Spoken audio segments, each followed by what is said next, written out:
এবার যদি যেতে হয় তবে একেবারেই যেও।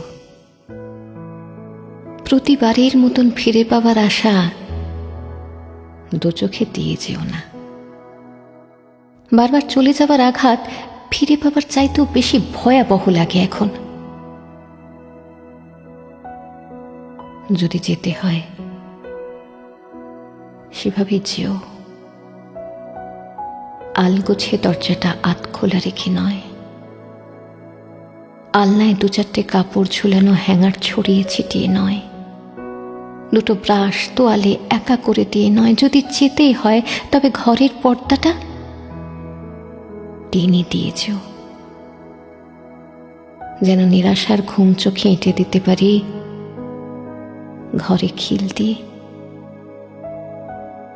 এবার সত্যি যদি যেতে চাও তবে আর ফিরে না আসার মতো করেই চাও। আমি স্বস্তিতে কাটাতে পারবো বাকিটা জীবন। কৈফিয়তহীনভাবে সারা শহর ঘুরে দেখব, সকালে সূর্যোদয় দেখতে পূব জানালায় এবং সন্ধ্যার সূর্যাস্ত দেখতে পশ্চিম জানলায়। প্রকৃতি শুধু দেখে যাব।